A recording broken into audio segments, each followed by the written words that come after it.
చెప్తారు? ముఖ్యంగా మంత్రుల విషయం కానీ శాసనసభ్యులకు సంబంధించి కానీ మీ నేను పరిశీలనలో పర్సనల్ గా ఎవరిని ఎట్లుంది, అన్నానండి, ఏమి ఏమి వ్యక్తి మార్చుకోవాల్సిన ఏమిటని అవసరం ఉంది? చెప్పడం. నా పాయింట్ ఏంటంటే, ఎస్ ఒకటి ఓ తెలుగుదేశం పార్టీ వాళ్ళు మింగుతారా లేదా అని నాకు సంబంధం లేదు. అట్లాగే భానుప్రకాష్ చాలా గొప్పగా టీం వర్క్ అది చెప్తున్నాడు. బీజేపీ వాళ్ళు కూడా మాకు ఇంకా మంత్రి పదవులు కావాలా, మాకు వాయిస్ లేదు అనేది వాళ్ళు అసంతృప్తి ఉంది. అది నేను దాంట్లో ఇంక నా రాజకీయాల్లో పాయింట్ ఏమిటంటే, పదవులు కోరికలు ఉంటాయి కదా. ఎస్ అంటే చాలా గొప్పగా లేరయ్యా అని చెప్తున్నాను నేను. ఓకే చాలా గొప్పగా లేరు, ఎవరి కోరికలు వాళ్ళకు ఉన్నాయి. ఓకే, ఉంటాయి, ఎప్పుడు ఉంటాయి. నా పాయింట్ ఏమిటంటే శ్రీహరి గారు, ఇప్పుడు సామాన్య మనుషులు, ఇప్పుడు శిరీష్ గారు ఉన్నారు. శిరీష్ గారు శ్రీకాకుళం జిల్లా, అక్కడ ఎన్జిఓ నాయకుడు బహుశా పురుషోత్తం నాయుడు ఉన్నాడు మొన్నటి వరకు. ఆమె, నేను చెప్పడం వద్దు, ఆయన పిలిచి కూర్చోబెట్టుకుని అనుకోండి ఎంప్లాయీస్ లో ఏముంది అనేటువంటి. లేదా సాగర్ ఇప్పుడు ఎన్జిఓ నాయకుడిగా ఎన్నికైనాడు, రోజు సీఎం గారి దగ్గర పోయి వస్తుంటాడు, తెలుగుదేశం అభిమాని. ఆయన పిలిచి అడగండి ఎంప్లాయీస్ లో ఏముంది అని. స్కీమ్ వర్కర్స్ ఉన్నారు. ఈరోజు పేపర్లు వచ్చింది 10 గంటలు పెంచుతున్నట్టుగా రాష్ట్ర ప్రభుత్వం వైపు నుంచి స్టేట్మెంట్ వచ్చింది. అంటే ఉద్యోగులు, ఉపాధ్యాయులు, స్కీమ్ వర్కర్లు, కార్మికులు, వీళ్ళందరూ మీ పట్ల అభిమానంతో ఓట్లేకపోతే గెలిచేవాళ్ళ. వీళ్ళందరినీ మీరు ఎందుకు ఉపేక్షిస్తున్నారు? ఎవడు మాట్లాడుతున్న వాళ్ళతో? ఎవడో పట్టించుకున్నాడా? లేదు. సామాన్య ప్రజలు, రైతులు కావచ్చు, వ్యవసాయ కూలీలకు ఉపాధి పనులు లేవు, సెంట్రల్ గవర్నమెంట్ డబ్బులు ఇవ్వలేదు.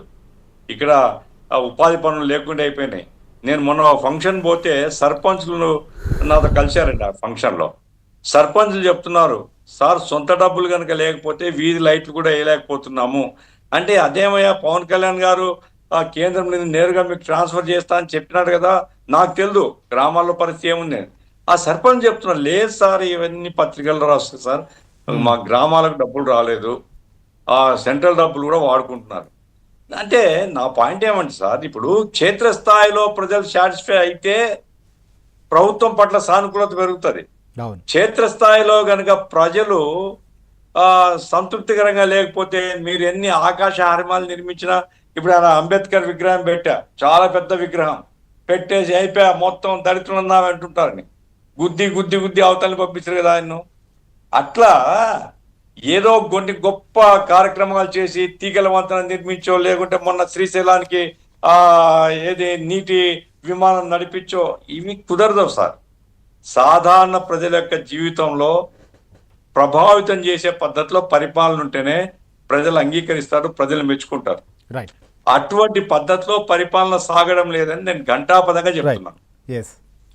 అందుకోసమే మార్పు జరగాలి. అటువంటి మార్పులు వస్తే ఏదైనా ప్రయోజనం. నేను ఒకరిద్దరు మంత్రులతో కూడా నేను కలిశానండి అనేక సందర్భాల్లో. మా చేతిలో ఏముందన్న అంటున్నారు. జగన్ దగ్గర మంత్రులు అదే అనేవాళ్ళు, ఇప్పుడు వీళ్ళు అదే అంటున్నారు. ఏమిటి? ప్రజలు ఆశించింది ఇది కాదు. ఖచ్చితంగా పాలసీ మ్యాటర్స్ సీఎం దగ్గరనే ఉంటాయి, పాలసీ సీఎంఏ చేయాలి, నాకేం అభ్యంతరం లేదు. కానీ రోజువారీ ఆ శాఖకు సంబంధించినటువంటి మంచి చెడ్డలు చూసుకునేటువంటి పరిస్థితి కూడా లేదు. అందుకోసం ఎమ్మెల్యేలు ఒక కోడి చికెన్ మాంసం మీద ఒక MLA, YCP MLA per KG 10 రూపాయలు వసూలు చేస్తాను ఓపెన్ గా మీ ఛానల్లో చెప్పాను నేను. సరే, నాకు అతను ఫోన్లు చేశాడు, అది వేరే సంగతి. ఇప్పటికి కూడా జరుగుతుంది. తప్పు జరగకూడదు. ఇండైరెక్ట్ గా 10 రూపాయలు ఎవరు ప్రజలు ఇవ్వాలి కదా నీకు, ఎట్లా కరెక్ట్ అవుతుంది అది? ఇటువంటివి ఇసుక విషయంలో కావచ్చు, ఇటువంటివన్నీ కూడా అరికట్టగలిగే పద్ధతిలో ఉంటేనే ప్రజలు సాటిస్ఫై అవుతారని నా అభిప్రాయం. వింటారా మంచిది, వినకపోతారా మనం ఏం చేయగలుగుతాం? భానుప్రకాష్ గారు ఏం చెప్తారు? ప్రజాప్రతినిధులు, ముఖ్యంగా శాసనసభ్యులు, మంత్రులకు సంబంధించినటువంటి విషయంలో మీ జిల్లా